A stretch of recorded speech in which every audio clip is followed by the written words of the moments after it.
Chapter 1. James Clear, the author, starts by telling a story about the British cycling team.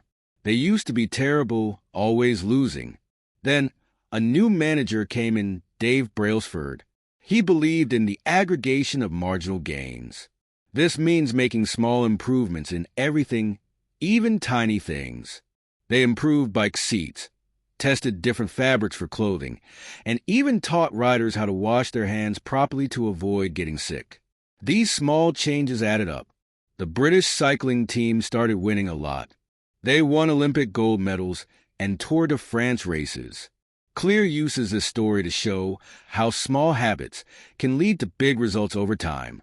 He introduces the idea that focusing on small, consistent actions rather than big goals is the key to success. He calls these small actions atomic habits. Chapter 2. Clear explains the 4 laws of behavior change, a framework for building good habits and breaking bad ones. These laws are 1. Make it obvious. 2. Make it attractive. 3. Make it easy. And 4. Make it satisfying. To build a good habit, you should make the cue for the habit obvious, make the habit itself attractive, make it easy to do, and make the reward satisfying.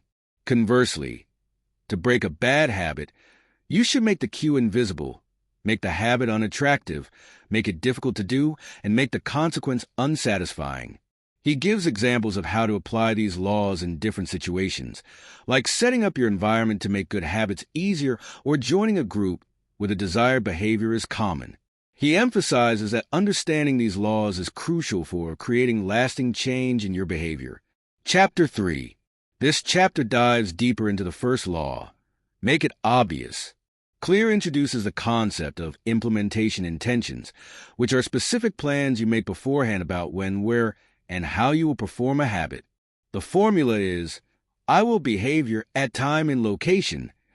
For example, I will meditate for 10 minutes at 7 a.m. in my bedroom. He also talks about habit stacking, which involves linking a new habit to an existing one. The formula for this is, after current habit, I will new habit. For instance, after I brush my teeth, I will do 5 push-ups. By making the cues for your habits clear and linking them to existing routines, you make them much more likely to happen. Chapter 4. This chapter explores the second law. Make it attractive. Clear discusses the concept of temptation bundling, which involves linking an action you want to do with an action you need to do. For example, after I finish writing this chapter, I will watch an episode of my favorite TV show. This makes the necessary action more appealing, because it's linked to something you enjoy. He also talks about the importance of joining a culture where your desired behavior is normal. If you surround yourself with people who already have the habits you want to develop, you're much more likely to adopt those habits yourself. He emphasizes that motivation is often driven by anticipation, so making habits more attractive increases the likelihood of sticking with them. Chapter 5. This chapter focuses on the third law. Make it easy. Clear introduces the concept of reducing friction, which means making it as easy as possible to perform the desired habit. This can involve optimizing your environment, preparing in advance, or using 2-minute rules, which involves scaling down a habit until it can be done in 2 minutes or less. The idea is that once you start, it's easier to continue. He also discusses the importance of mastering the decisive moment, the point where you choose to perform the habit or not. By making the good habit the easy option, you increase the chances of choosing it. Chapter 6.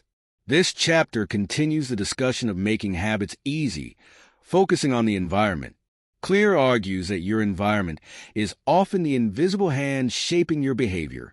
He discusses how designing your space can make good habits more obvious and easy, while making bad habits less accessible. He introduces the concept of context-dependent memory, which suggests that our memories are often tied to the environment where they were formed. Therefore, creating specific environments for specific activities can help trigger the associated habits. He emphasizes that small changes to your surroundings can have a big impact on your long-term behavior. Chapter 7. This chapter delves into the fourth law. Make it satisfying. Clear explains that what is rewarded is repeated, and what is punished is avoided. He introduces a concept of reinforcement, both positive and negative.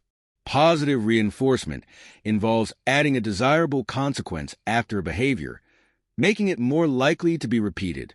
Negative reinforcement involves removing an undesirable consequence after a behavior, also making it more likely to be repeated.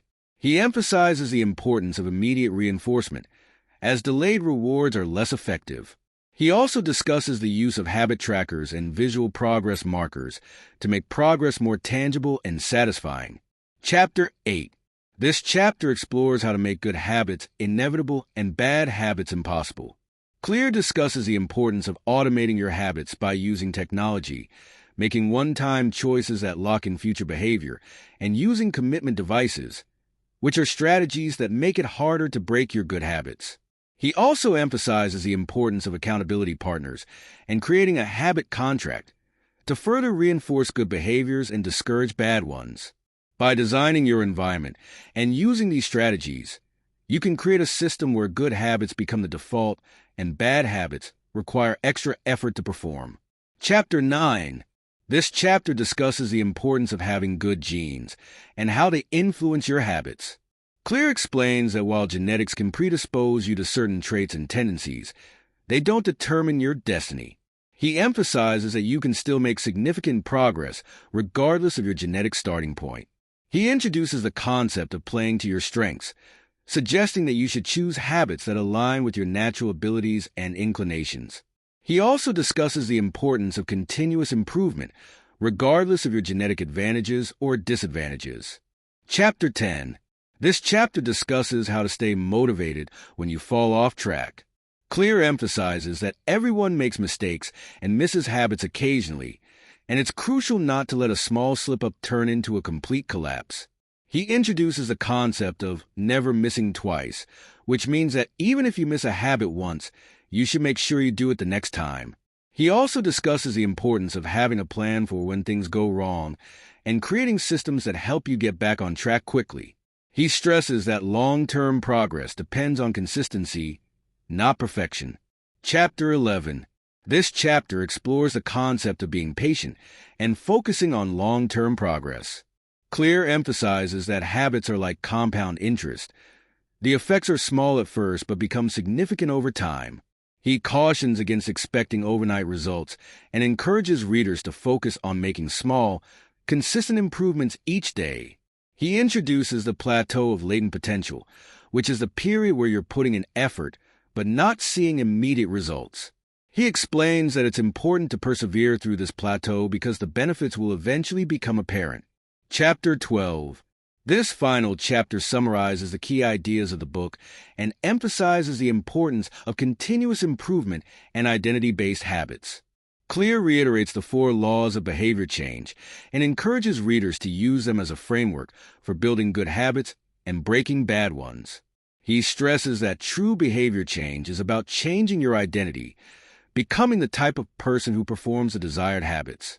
He encourages readers to focus on small wins, enjoy the process, and embrace the journey of continuous improvement.